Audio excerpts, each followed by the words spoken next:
Telangana auto Motors drivers యూనియన్కు నేను general సెక్రటరీని. మేమేం కోరుకుంటున్నామంటే, అయ్యా రేవంత్ రెడ్డి గారు, మీకు విలేకరుల ఏమంటారు, రేవంత్ రెడ్డి గారు మీకు కెమెరాముఖంగా నేను చెప్తున్నాను, నువ్వు 12,000 మాకు ఇవ్వాల్సిన అవసరం లేదు, నీ భిక్ష మాకు అవసరం లేదు, నువ్వు మాకు ఇచ్చే ఎలాంటి సదుపాయం కూడా మాకు అవసరం లేదు. ఆటో డ్రైవర్లకు నువ్వు చేయాల్సింది ఏంటంటే, తెలంగాణ ఆటో డ్రైవర్లకు ఒక్క పుణ్యం కట్టుకో. ఆ పుణ్యం ఏంటంటే, అగ్రిగేటర్స్ 2025 రూల్స్ కేంద్ర ప్రభుత్వం తెచ్చింది. ఆ కేంద్ర ప్రభుత్వం తెచ్చిన రూల్ అక్టోబర్లో నువ్వు అమలు చేయాల్సింది. కానీ అక్టోబర్లో నువ్వు ఎందుకు అమలు చేయలేదు? అది నీ ఇంట్లోకి వెళ్ళి పెట్టేది ఏం లేదు కదా. అగ్రిగేటర్స్ ఎవరైతే ఓలా ఊబర్ ఏవైతే కంపెనీస్ ఉన్నాయో, మా దగ్గర తీసుకునే కమిషన్ల నుండి ప్యాసింజర్కు 5 లక్షలు ఇన్సూరెన్స్ ఇస్తుంది. అదేవిధంగా ఆటో డ్రైవర్ కుటుంబానికి 10 లక్షల ఇన్సూరెన్స్ ఇస్తుంది.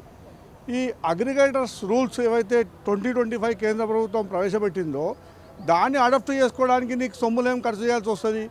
జస్ట్ ఒక నోటిఫికేషన్ ఇస్తే అయిపోతుంది. అది కూడా నీకు చేయడానికి సాధ్యమైతలేదు. ఈరోజు సెక్యూరిటీ, భద్రత, ఇవి అనేది సామాజిక భద్రత అందరికీ అవసరం. 5 లక్షల రూపాయలు ఆటోలో కూర్చున్న ప్యాసింజర్కి వస్తే నీదేం పోయింది? 10 లక్షల ఆటో డ్రైవర్ కుటుంబానికి వస్తే నీదేం పోయింది? ఓలా ఊబర్ కంపెనీలు మా దగ్గర తీసుకుంటున్న కమిషన్లకెళ్ళే మాకు పెడుతున్నాయి. చట్టం చేసింది కేంద్ర ప్రభుత్వం, దాన్ని అమలు చేయాల్సిన బాధ్యత రాష్ట్ర ప్రభుత్వాన్ని. రాష్ట్ర ప్రభుత్వం అమలు చేయడానికి దాంట్లో రూపాయి ఖర్చు లేదే. ఒక తెల్ల పేపర్ మీద నోటిఫికేషన్ ఇస్తే సరిపోతుంది. అది నువ్వు చేయట్లేదు. కానీ గత 11 సంవత్సరాలుగా ఆర్టీసీ బస్ ఛార్జీలు 6 సార్లు పెంచుకున్నావు.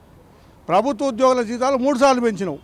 ఈ 3 సార్లు పెరిగినప్పుడు మళ్ళీ అలా టీఏలు, డిఏలు, కరువు భత్యాలు అన్నీ ఇస్తూనే ఉన్నావు. ఇప్పుడు ఎమ్మెల్యేల జీతాలు 300% పెంచుకున్నావు. సిగ్గు శరం ఏమైనా ఉందా మీ ఎమ్మెల్యేలకు కానీ, ఎంపీలకు కానీ, మంత్రులకు కానీ? అసెంబ్లీలో కూర్చుంటున్న ప్రతిపక్ష నాయకులకు కూడా ఏమైనా సిగ్గు శరం ఉండాలా? అరే సాధారణ కార్మికుడు, ఆటో కార్మికుడు రోడ్డు మీద వెళ్తాడు, ట్రాన్స్పోర్టు. మీకు కరోనా సమయంలో ముందుండి సేవలు చేసినోడు ఆటో డ్రైవరు. ఎవడన్నా బయటకు వెళ్ళిండా? నీ మంత్రులు బయటకు వెళ్ళిరా? నువ్వు బయటకు వెళ్ళినావా? ఎవడన్నా ఒక ప్రతిపక్ష నాయకుడు కానీ, ప్రజాస్వామ్యంలో నాయకుడు ఎవడన్నా బయటకు వెళ్ళినా? ఏడ వండుకున్నారో, ఏ పొక్కల వండుకున్నారో మీరు? రోడ్డు మీద సేవలు చేసిన వాళ్ళం మేము, ఇంటింటికి సేవలు చేసిన వాళ్ళం మేము. అరే నువ్వు ఇచ్చేది ఏం లేదు కదా భయ్. కేంద్ర ప్రభుత్వం ఇస్తున్న సొమ్మియానికి నీకేమైంది? కేంద్ర ప్రభుత్వం కూడా ఇస్తలేదు, ఆర్డర్ ఇచ్చింది. ఓలా ఊబర్ ఏవైతే కమిషన్ తీసుకుంటుందో ఆ కమిషన్ల నుంచి మాకు తిరిగి ఇవ్వాలని చెప్పి చట్టం చేసింది.